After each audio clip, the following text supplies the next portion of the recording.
Oi, boa noite. Tá tudo bem? Como vai? Vai bem? Começa nesse instante na sua TV Pantanal, no seu canal 22, mais um programa que também é seu, Opinião. Opinião que está no ar a partir desse instante. Hoje vai falar sobre saúde pública e está conosco aqui já o secretário adjunto de Atenção e Vigilância à Saúde aqui no estado de Mato Grosso, o caríssimo Juliano Silva Melo. O Juliano, rapaz, a gente convidou o Juliano para vir aqui. Tem muitos assuntos importantes aí. É lógico que a gente fala de Covid, né? Que já é praxe falar de Covid. E a tal varíola do macaco? Então, muitas dúvidas sobre isso. É uma situação aí que está assombrando o estado, o país inteiro, o mundo, né? Vamos saber aí como é que estão os trabalhos da nossa caríssima Secretaria de Estado de Saúde, nesse sentido, de prevenção, orientação. Enfim, você tem alguma dúvida? Caso tenha e queira interagir conosco, 99932-2529. É o WhatsApp do programa Opinião para você participar com a gente aqui, como sempre, tá bom?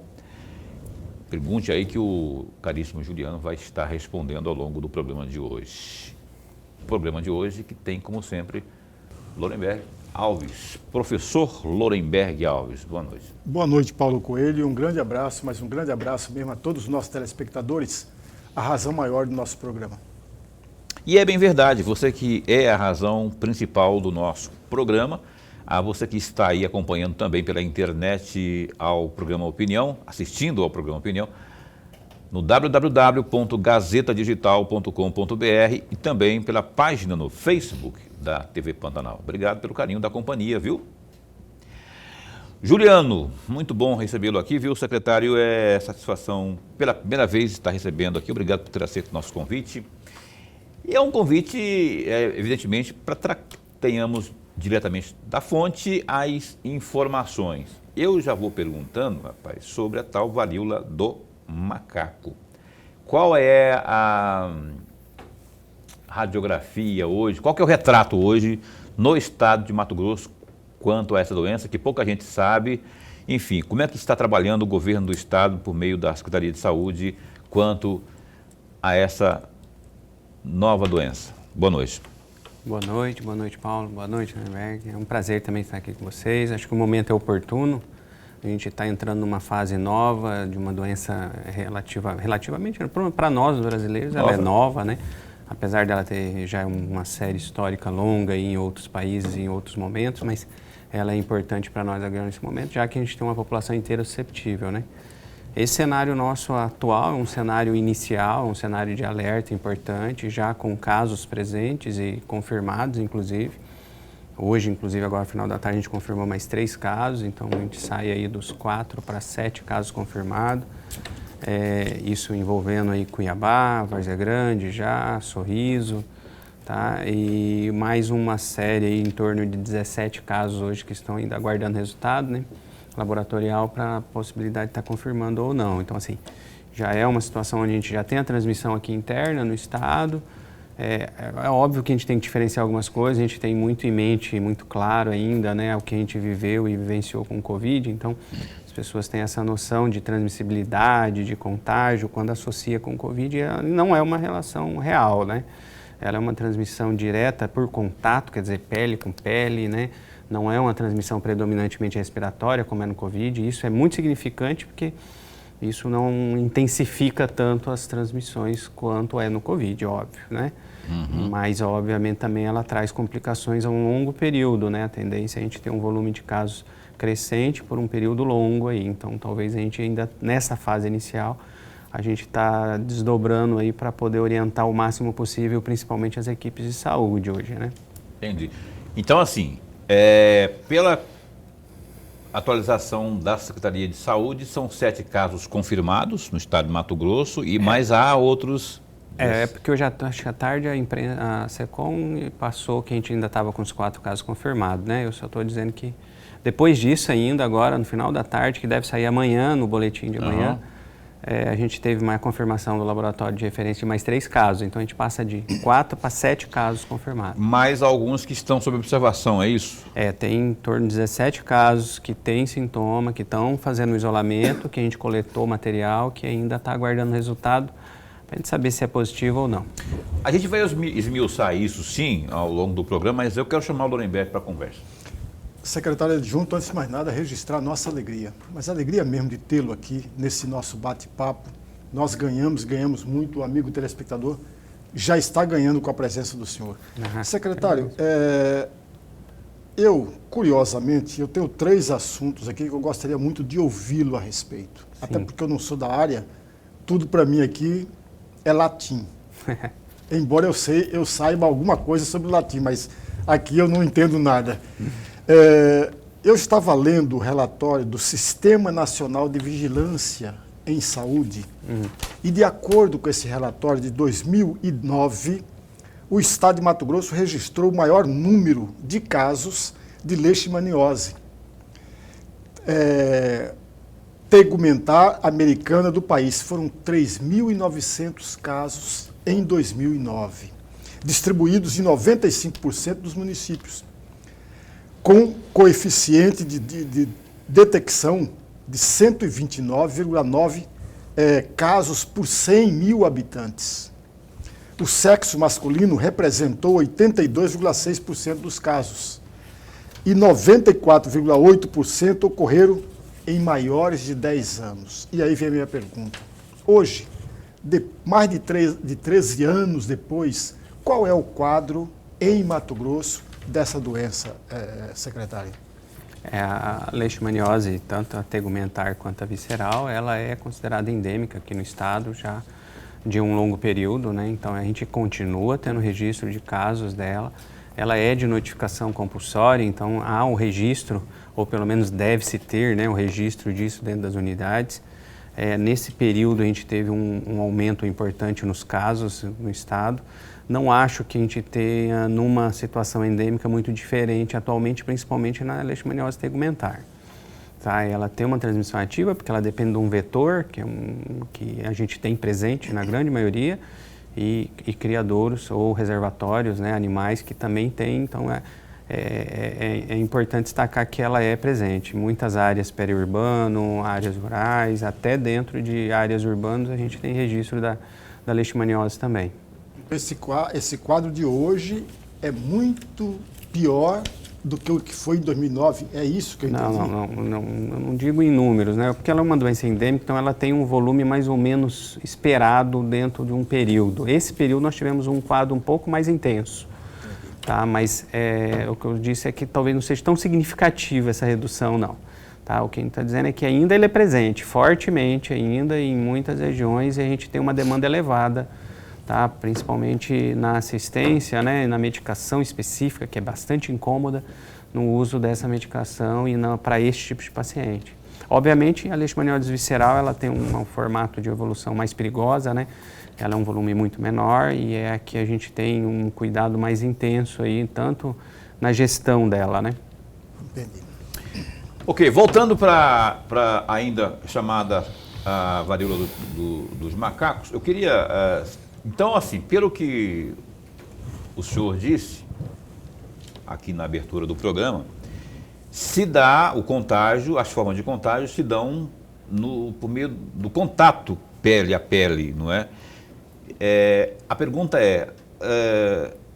orienta-se as entidades de saúde, estão orientando a não aglomeração, a se evitar, por exemplo... Digamos que estivéssemos no carnaval, próximos ao carnaval, orientaria-se a não ter esse tipo de contato, ou um festival de inverno, por exemplo, algo do tipo, assim, para que isso não se prolifere? Sempre há a recomendação dos cuidados Qual a principal pessoais. recomendação? Para se evitar? Porque não é daqui, né? Eu queria que você fizesse geograficamente, colocasse onde que isso está sendo... Já foi, está vindo de fora, tem alguma região do país aqui que tem o maior número, e esse pessoal que está aqui hoje contaminado teve para lá, viajou para lá, enfim, como é que está isso? Então, hoje o Brasil está passando de 3 mil casos confirmados já de monkeypox, que é da varíola. E esses casos em si já não todos mais têm relação com viagens ou relações fora. Tanto que hoje a gente define um caso, quer dizer, suspeito, independente do deslocamento dele. Tá? Ele apresentou as feridas e um quadro sugestivo que seria as feridas, com febre associado ou não com febre, a íngua, né, uma linfodo. Também a gente já suspeita e já recomenda uma avaliação médica, tanto para um médico de confiança ou numa unidade de saúde. Já justamente porque a gente já não está mais levando em conta, nem no Brasil e muito provavelmente viagens, né? em Mato Grosso já, né, porque até como a gente está começando agora com os casos, mas também a gente já não define mais o caso somente pela origem, como era no início, onde a gente tinha uma relação direta por onde a pessoa passou. Esses casos confirmados inicialmente, os 4 primeiros, eles tiveram uma relação de terem passado por São Paulo, Rio de Janeiro, Porto Seguro, entre outros locais naquele momento, um pouco antes, dentro do período de... Agora, a maioria desses casos suspeitos e até um outro desses confirmados de agora já não tem essa relação, como se configura hoje em São Paulo, Rio e em outros estados. Já é uma transmissão interna, tá, comunitária, como a gente costuma dizer. Você falou feridas, né? Então eu queria que você passasse, a título de informação e orientação, que tipo de feridas, quais são as características quando o cara pode estar suspeitando que pode ser, enfim, que tipo de situação que ele deve ligar o alerta e procurar o auxílio médico? Então, para ter uma referência para comparar, tá? Porque talvez não seja o mais justo, mas eu acho que fica mais fácil, é pensar na catapora, que eu acho que todo mundo já viu ou já passou em algum momento. Ela começa com umas pústulas, umas feridinhas, vermelhado, parecendo que foi uma mordidinha de inseto. Pode apresentar em qualquer parte do corpo, predominantemente ele pega tronco, face, regiões genitais, tá? Onde predomina um pouco mais, mas não há uma regra direta.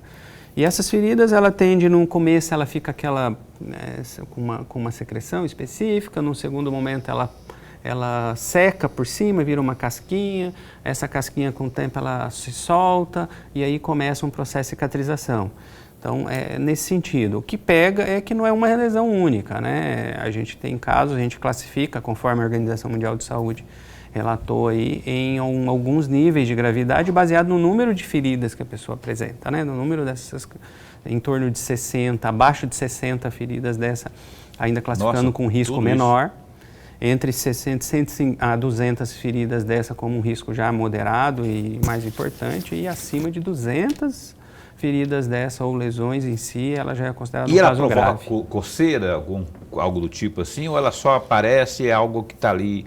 Nós temos muitas perguntas ainda para ser respondidas, né? Sabe-se pouco, então? Sabe-se pouco a literatura sobre isso aí é limitada hoje. Né? O que a gente vem percebendo e a literatura traz com um pouco mais de intensidade é a dor. Tá? E dependendo do local específico, né, há um relato importante de dor, de acordo com o número de feridas. Tanto que a maior parte das internações aconteceram para ajudar a controlar a dor. Tá? É comum aparecer na mucosa, se a pessoa tiver algum tipo de ferida na boca, por exemplo, e isso pode ser ou só na parte externa mesmo?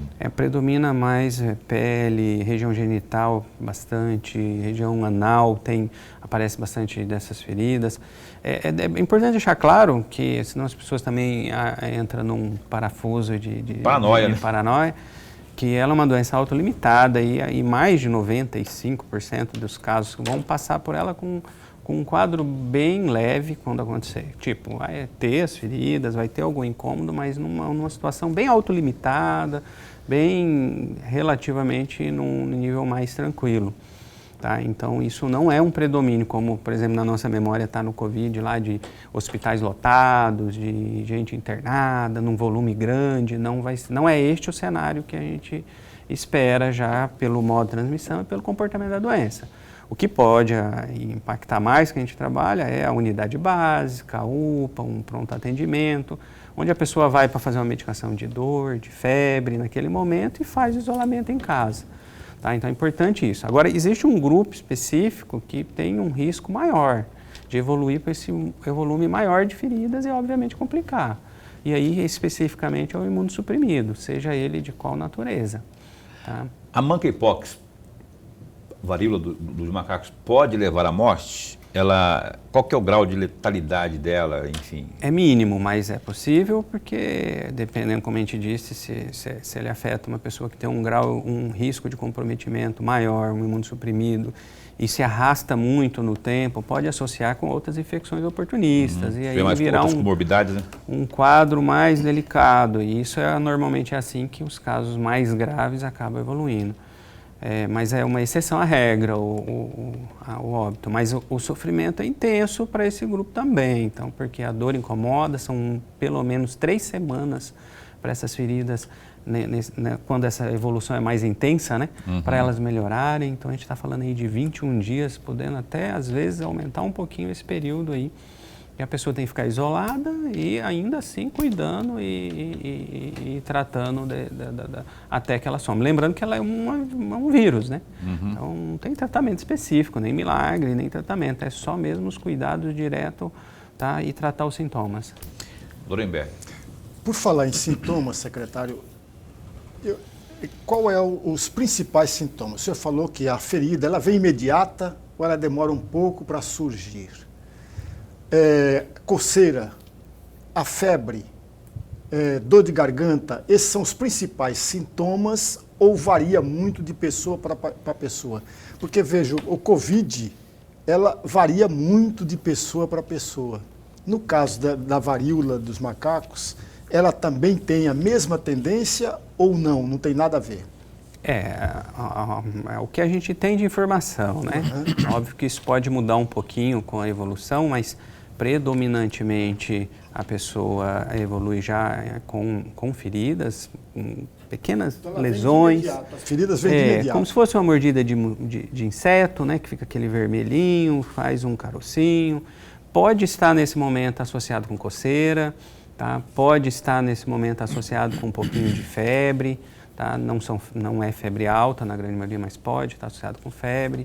Com ínguas, né, tanto no pescoço quanto na virilha também pode aparecer, tá? Mas o que mais é forte, predomina na suspeita são as lesões iniciais, né? O número delas, que começa a surgir mais de uma em um período curto e isso começa a se intensificar um pouquinho.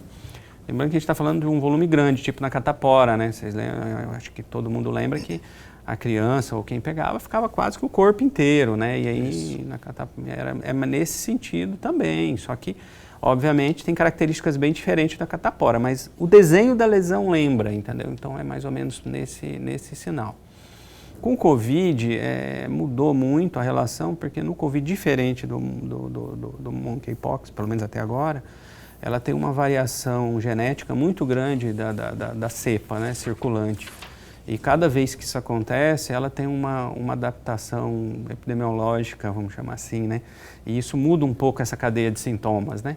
Como a perda de olfato, no começo era muito intensa, nas variantes ômicron ela já se diminuiu e intensificou a dor de garganta.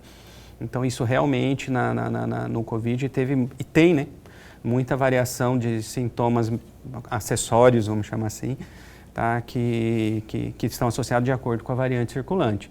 No monkey, a tendência é que ele tende a ficar um padrão, tá? Um padrão um pouco específico. O que está pegando ainda é que o Brasil ainda não conseguiu identificar isso, especificamente o Ministério da Saúde, né, como um todo, qual a filogenia do vírus que está circulando hoje no nosso Brasil, né? Se ele é uma cepa africana, se ele é uma cepa asiática, porque aí a gente pode ter um panorama um pouco melhor de qual vírus e quais o quadro específico associado a ele. Isso a gente está bem ansioso, aguardando ainda, que deve sair logo, mas a gente está aguardando para a gente ter uma noção mais clara desse perfil genético do vírus. Muito bem, vamos para o primeiro intervalo comercial de hoje e na sequência nós retornaremos aqui esse bate-papo, né? Bate-papo informativo com o Juliano Melo, que é o secretário, representando aqui a nossa Secretaria de Estado de Saúde, que é o adjunto de atenção e também vigilância à saúde aqui no Estado. Opinião dá um tempinho só e volta já já, não sai daí.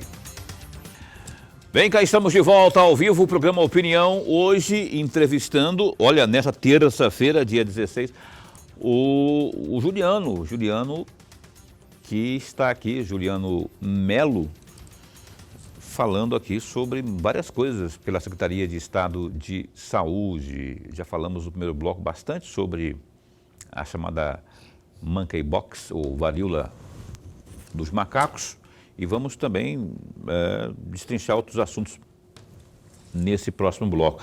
Antes, porém, rapaz, eu quero trazer aqui as informações do www.gazetadigital.com.br. Acesse lá, ó, tem tudo.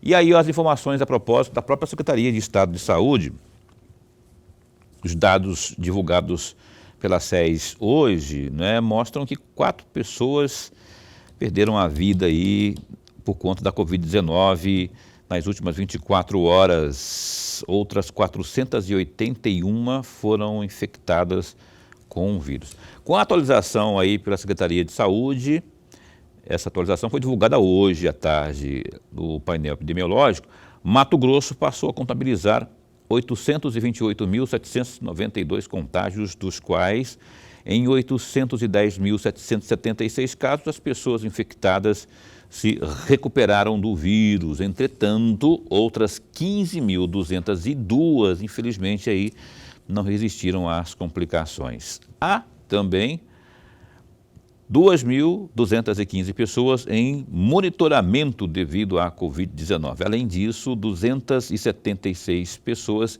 seguem internadas tanto em UTIs, não é, como também nos leitos de enfermarias.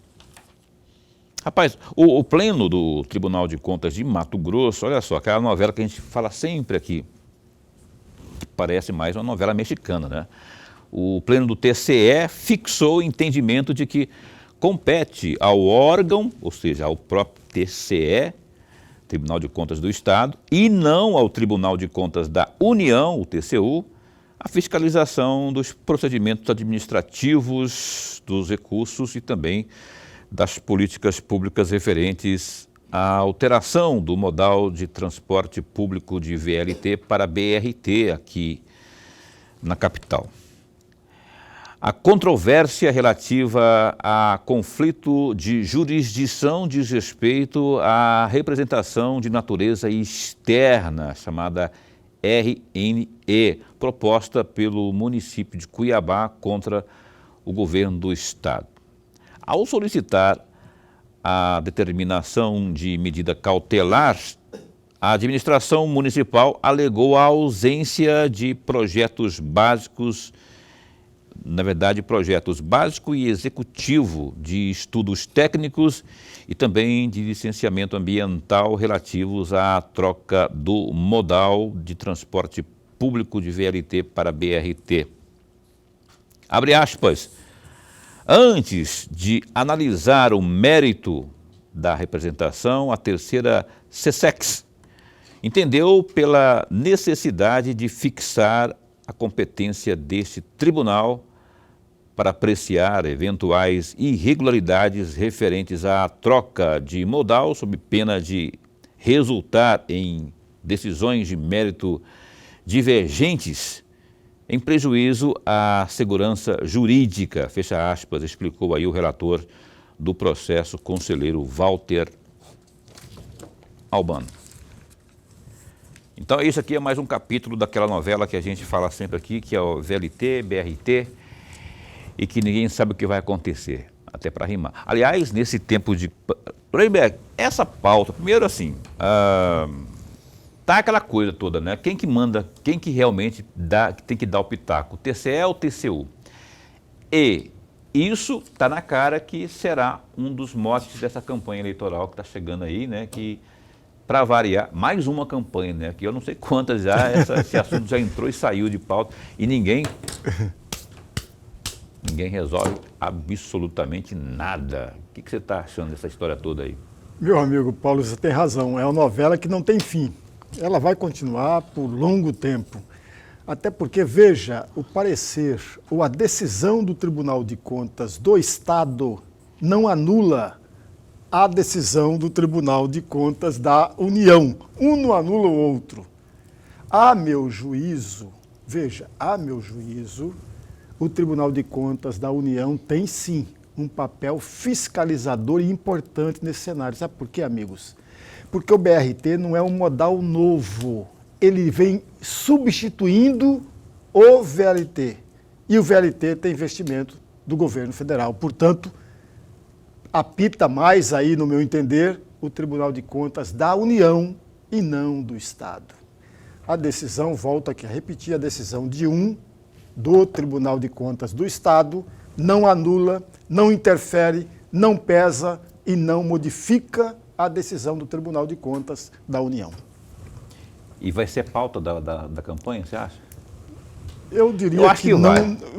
Vai ser, mas muito rapidamente, Paulo. Muito rapidamente. Até porque... o VLT que o senhor prometeu, não sei. Mas o senhor que defendeu, o senhor era relator lá na comissão da Assembleia, o seu marido era... Vai virar uma anarquia esse negócio todo aí, né? Mas se você olhar bem, vamos imaginar hipoteticamente que venha a discussão.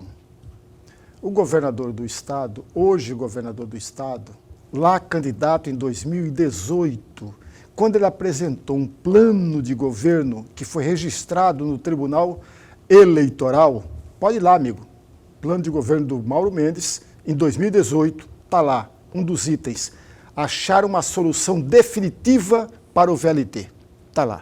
Durante a campanha, ele falou diferente, queria resolver o VLT. Está gravado, tem vídeo rodando no estado todo, no país todo. Então, pode vir na discussão, mas será que os 3 outros candidatos, que é o pastor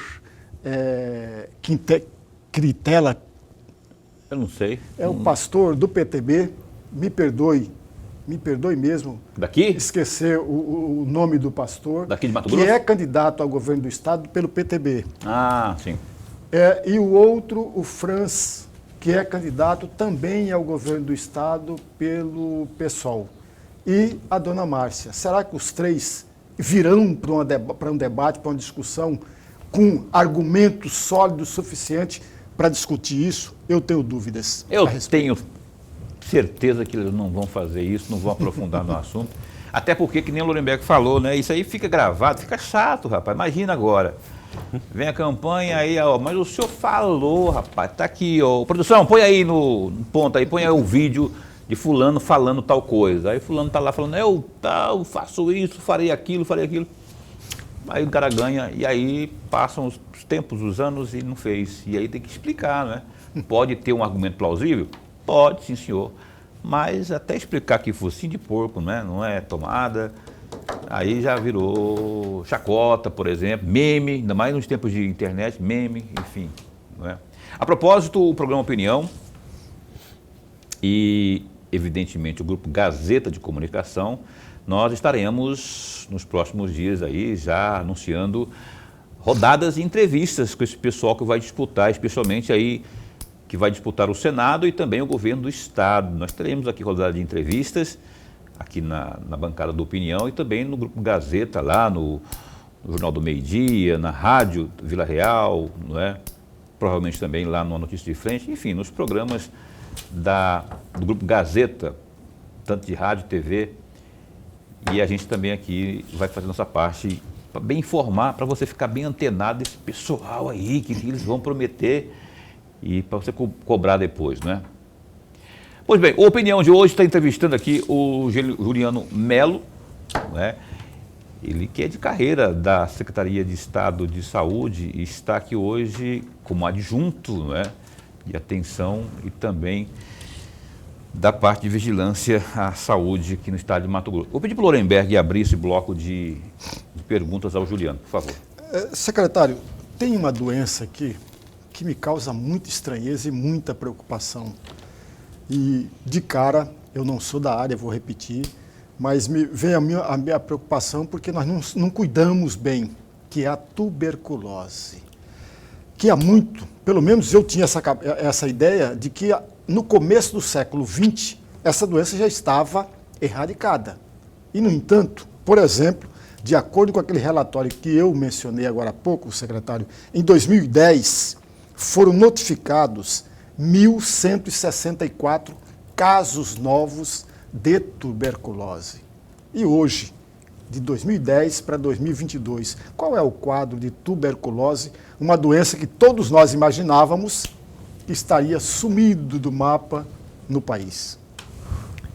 Você tem razão, e eu vou incluir aí mais uma junto, que faz parte dessas doenças que existe um certo negligenciadas, né, vamos chamar assim, que seria a hanseníase também. E essas duas hoje no estado, o estado tem diferente, acho, de muitos estados, a gente tem uma capacidade de alguns anos para cá de diagnosticar muito mais comparativamente a outros estados. Isso também traz à tona uma realidade do estado e que eu posso te afirmar, sem medo de errar, que é uma realidade do Brasil, mesmo não estando escrachadamente em números.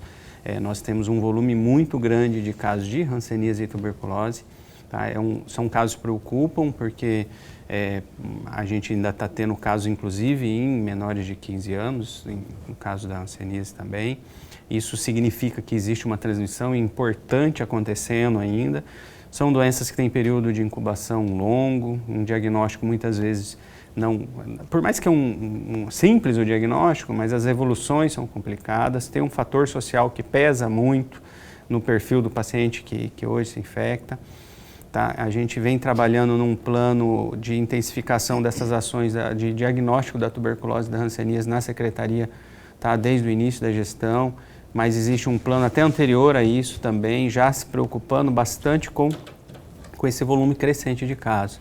Se intensificou bastante a capacitação, os diagnósticos, o Estado vem formando algumas, principalmente na área médica, especializada em diagnóstico, no caso de hanseníase, que é os hansenólogos, que é uma situação escassa também no mercado. Então o Estado, por meio da Escola de Saúde Pública, já vem também formando algumas turmas para isso.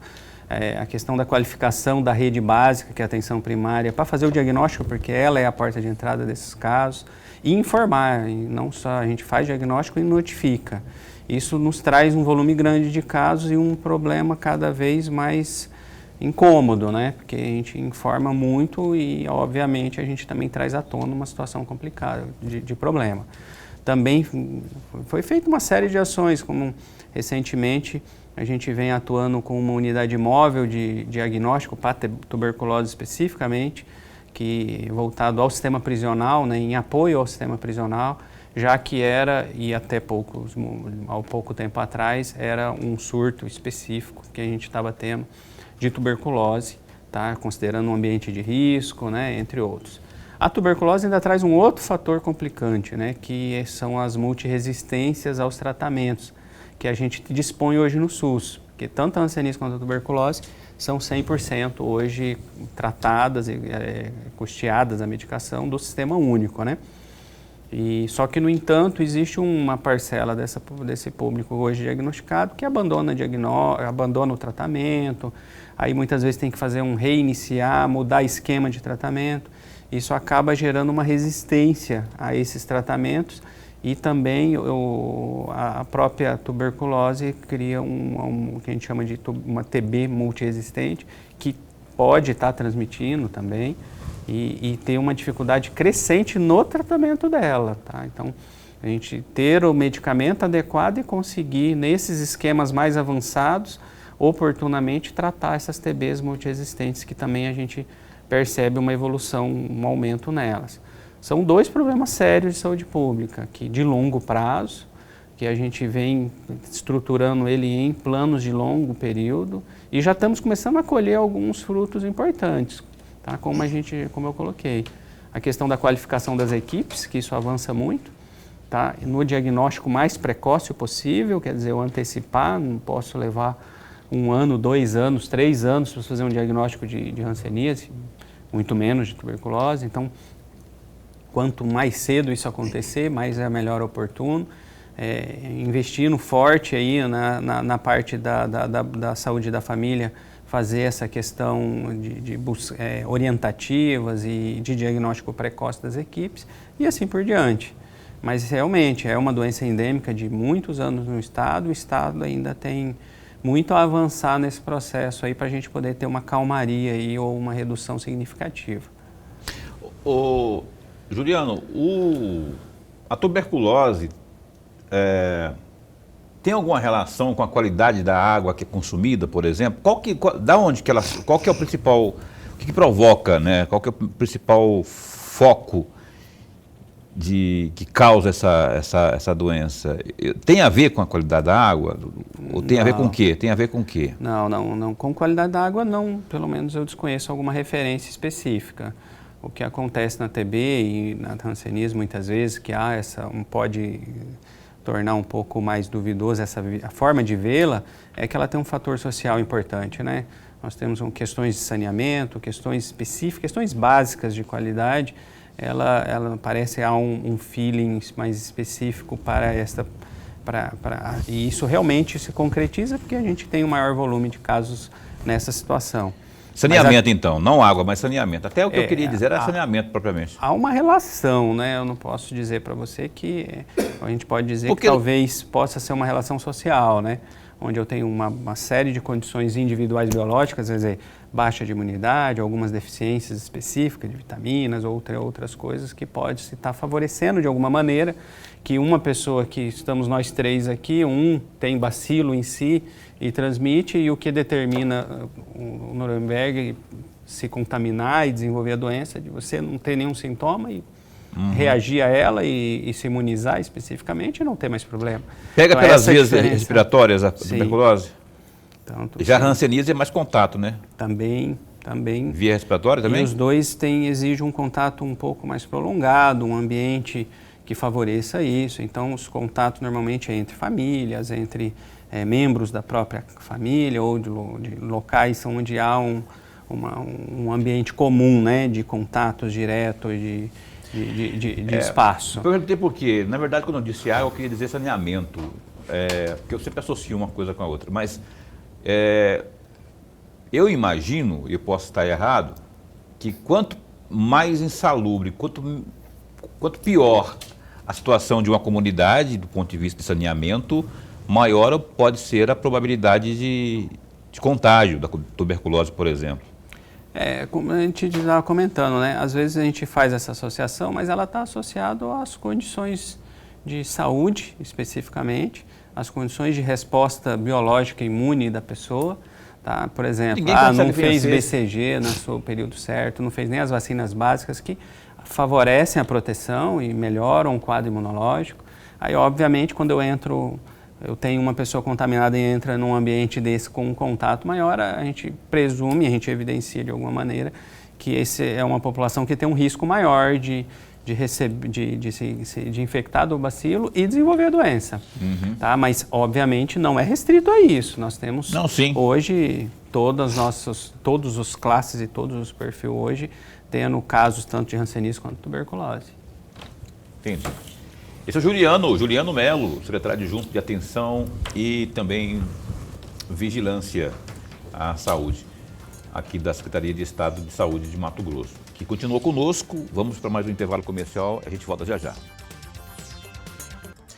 Tá, estamos de volta ao vivo, o programa Opinião, nesta terça-feira, dia 16. Que dia que o Flamengo joga? É amanhã, né? O Flamengo joga, não é hoje, não, amanhã, né? Flamengo e Atlético. Você não sabe, rapaz? Você sabe o Boca? Sabe amanhã, né? Boca sabe de tudo. Ele não sabe do time dele, que é o Botafogo. É amanhã, né? Amanhã é um jogão, né? O Flamengo e amanhã a concorrência vai ser braba aqui, mas a gente sempre ganha desses jogos aí. Pode colocar o que for, seleção brasileira no mesmo horário que a gente bate de goleada. Nuremberg, por favor, mais uma vez, gostaria que você abrisse o bloco de perguntas aqui ao Juliano Melo, da Secretaria de Estado de Saúde. Secretário, eu estava lendo, acessei a internet e encontrei lá o plano de contingência estadual para infecção humana do novo coronavírus. E lá nesse plano, que é longo, aparece, lá do mês de março de 2020, aparece 6 objetivos. E eu destaquei um, que me chamou mais a atenção. Pode até não ser o mais importante, mas me chamou mais a atenção. E esse primeiro é sistematizar as ações, procedimentos, articulações na esfera estadual da saúde que visem monitorar, intervir e mitigar danos em decorrência da propagação do novo coronavírus. Fecham aspas. Esse é o primeiro objetivo. Talvez seja por isso que tenha me chamado mais atenção. Eu gostaria muito de ouvir um balanço do senhor, já que nós estamos em 2022, um balanço para o alcance desse objetivo que eu acabei de citar. Esse objetivo do plano, ele foi um dos mais desafiadores no aspecto operacional, porque a gente tem que lembrar que em 2020, quando a Secretaria Estadual e os municípios iniciou no enfrentamento do Covid, nós tínhamos uma rede de informação, que é o padrão essencial neste objetivo, ainda bastante, vamos dizer assim, com bastantes fragilidades para se absorver uma demanda tão intensa como foi o Covid nesse início. Então, nós fizemos um trabalho e graças por causa disso também, né, que foi no ano 2019, tá, um trabalho extenso em parceria com a UFMT, inclusive, tá, a Universidade, a UFMT no Instituto de Ciência da Computação, tá, nós em 2019 já estávamos organizando com parceria da UFMT um sistema e uma forma de trabalho que pudesse nos dar uma resposta em tempo mais ou praticamente real ou mais próximo disso, de tudo que estava acontecendo na rede de saúde nossa do Estado, e especialmente a rede hospitalar. E graças a isso a gente conseguiu, a essa parceria específica, no período aí inicial de 2020, quando começou a pandemia, nós conseguimos startar um processo aí que normalmente levaria uns 2, 3 anos para se desenvolver, e nós fizemos com o apoio da equipe toda e aí da secretaria, e aí na época a gente... Posso contar para você aqui inúmeras parcerias e pessoas que auxiliaram de forma prontamente, de dia, de noite, sem horário, sem feriado, sem final de semana, sem nada, para a gente poder pôr para rodar um sistema que pudesse, dentro do processo de trabalho das vigilâncias municipais e estaduais, dar esta resposta. Nós fizemos, ele chama IndicaSUS, a plataforma geral, e os processos de trabalho todos envolvidos nele, da notificação, da investigação, do rastreamento de contato, da parte laboratorial, que envolve também uma outra gigantesca trabalho que foi com o LACEN, que não adiantava eu notificar, informar e não conseguir ter um respaldo de laboratório.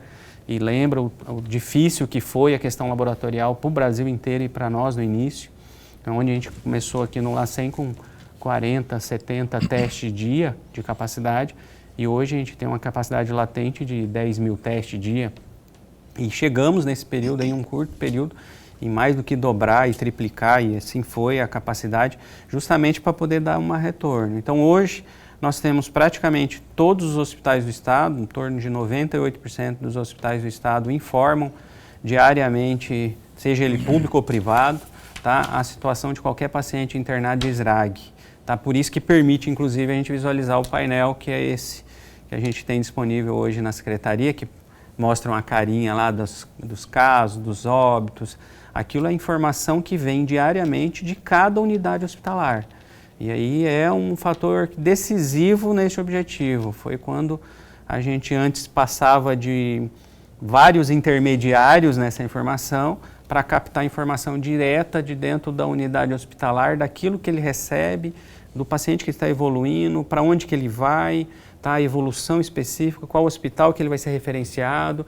Então isso a gente conseguiu amarrar dentro deste objetivo já no início, porque, digamos assim, como que eu tomo uma decisão, e aí o secretário Gilberto, que estava na pasta na frente, cobrava isso com toda a razão diariamente, como que eu vou tomar uma decisão específica aqui se eu não tenho informação em tempo real do que está acontecendo, na Santa Casa, no Metropolitano e todos.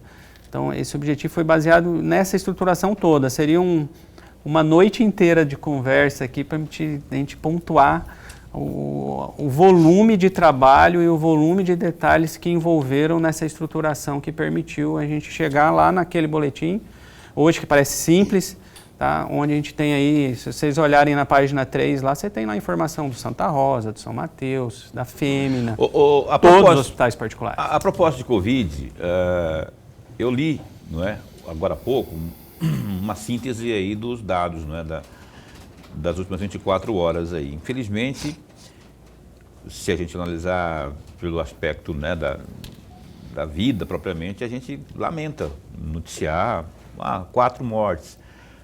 Paulo, mas já tivemos aí situações onde você noticiou aqui dezenas de mortes e tal.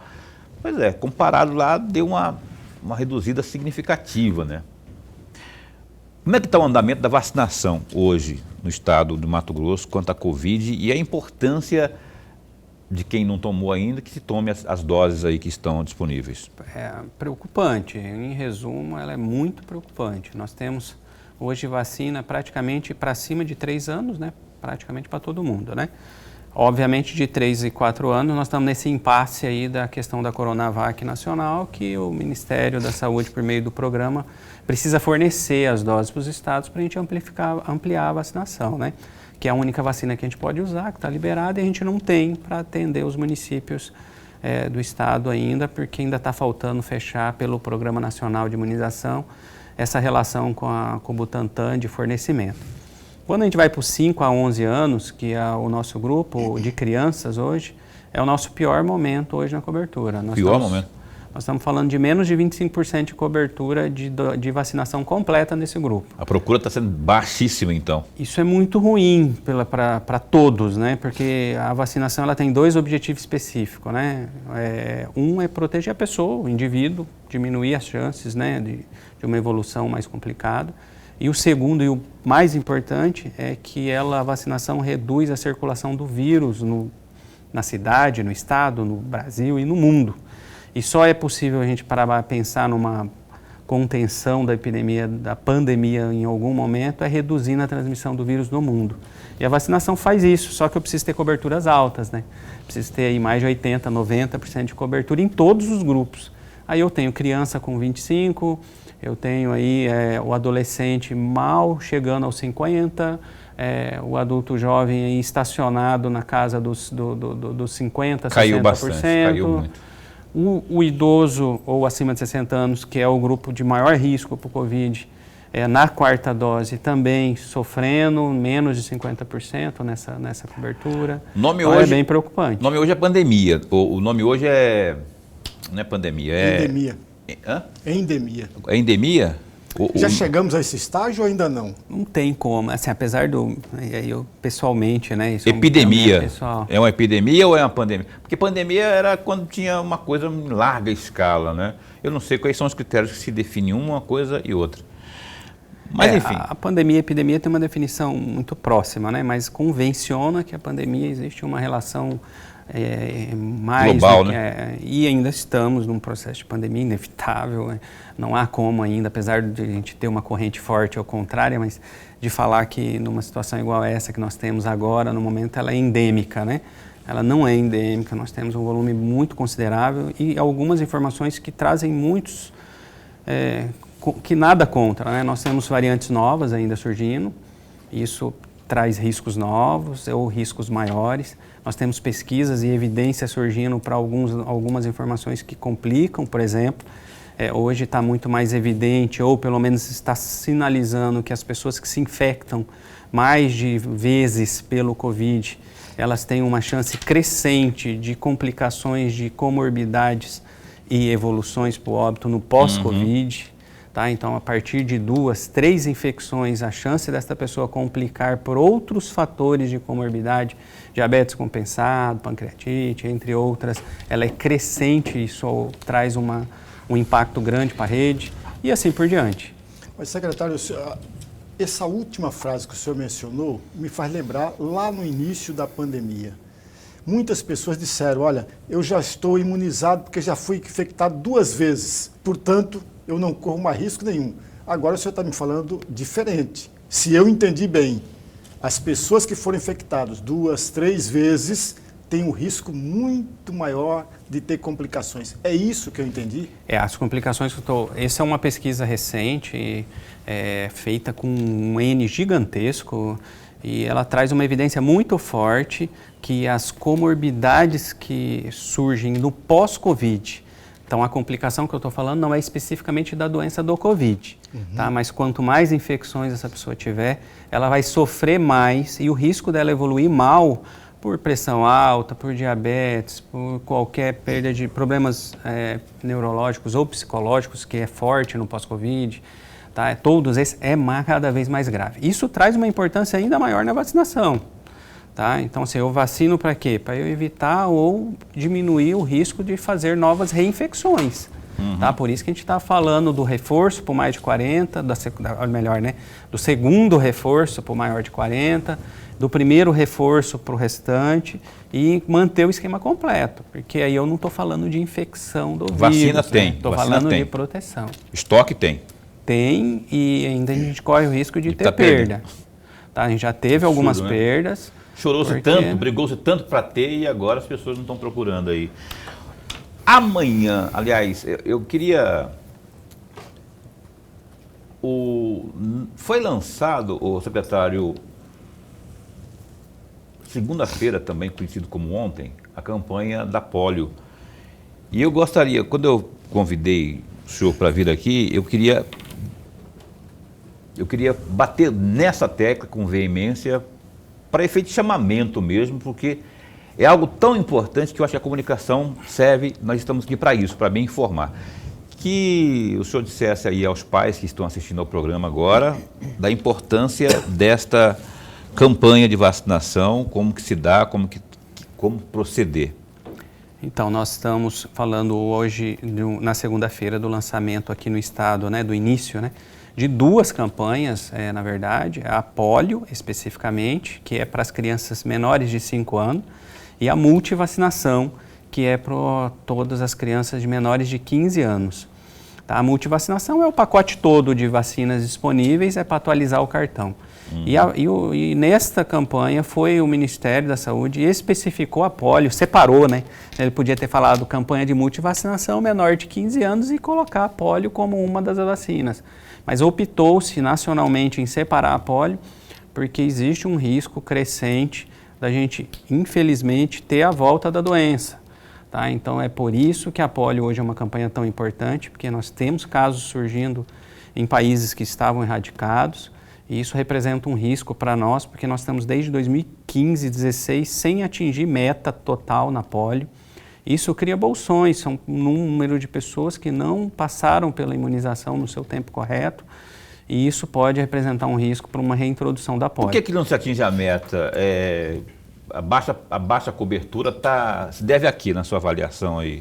Então, acho que esses problemas ele tem multicausas, né? Mas posso te afirmar sem medo que o fato de a gente ter vivido um período sem a doença pode ter diminuído o risco, a percepção de risco das famílias, porque a gente está falando de criança, né? Então, eu estou falando do responsável dos pais que tem que levar o filho numa unidade de saúde para vacinar, não é uma procura voluntária, né? Eu preciso levar a criança para isso. Então, isso pode ter acontecido. Nós temos também, de 2015 para cá, uma onda crescente aí do antivacina no mundo, né? Na Europa, e que é berço desse processo, e no Brasil também. Acredito que quando o Covid entrou e houve toda essa politização específica, criou um ambiente de favorável para esse grupo específico, pulverizar informações, vamos chamar assim, acabar aderindo ou criando dúvida desse processo. Isso pode ter afetado atualmente, porque já era ruim a cobertura em 2016, a cobertura para 2022 está terrível, tá? Porque ela está muito pior do que a gente programava, inclusive. Está abaixo da expectativa? Muito abaixo. Então a gente fechou assim, o 2018. Que eu pedi para você fazer é aos pais que levem... Em qualquer unidade de saúde mais próxima da sua casa, leve seus filhos. O menor de 5 anos vai fazer a vacina da polio e também outras com vacinas que precisar completar o cartão, incluindo o Covid também, se tiver alguma atrasada. Adulto também adulto também pode fazer, Tem vacinação, não para isso que eu estou falando, mas para outras situações também de vacina, né? Tem. A campanha é focada no menor de 15 anos, porque é um grupo que passou por esse período todo, a gente está falando 2016 para cá, com coberturas ruins, né? Então tem muita criança, adolescente que não completou o esquema. É o momento de levar e completar o seu cartão de vacina. Aí nós estamos falando de mais de 15, 20 tipos de vacinas que ela pode, nesse momento, precisar tomar algum. Vai até quando a campanha da polio? Vai até o mês que vem, né? Acho que em torno do dia 18 tem que confirmar exatamente o fim. O dia 20, sábado, agora é o dia D, tá? Para as duas, isso é importante. Tá? Isso traz para a população a possibilidade de vacinar num sábado, né? E para todos os municípios. Tempo durante a semana, né? E muitas unidades se informaram nos seus municípios, porque aí, praticamente todos os municípios têm unidades que têm horário diferenciado nesse período. Quer dizer, funciona até mais tarde, que pode também tomar seu... Juliano Melo queria muito continuar aqui, mas não podemos continuar por causa do tempo, rapaz. Mas eu quero agradecer demais por você ter vindo aqui. Juliano Silva Melo, secretário de Atenção e Vigilância, adjunto, né, de Atenção e Vigilância à Saúde da Secretaria de Estado de Saúde de Mato Grosso. Obrigado por ter vindo. Esse espaço continua a posto para bem informar. Eu que agradeço. Obrigado. Boa noite para todo mundo. Obrigado a Ana Lanzarini. Lanzarini ou Lazzarini? A Ana, assessora de imprensa, deu maior força para a gente, como sempre aqui, viu, Ana? Obrigado mais uma vez pela força aí. Até amanhã, Lorenberg Alves. Até amanhã. O comandante-geral da Polícia Militar, o Coronel Alexandre Mendes, será o nosso entrevistado às 7h30 da noite de amanhã, aqui no programa Opinião. Não perca, fica bem, fica com Deus também.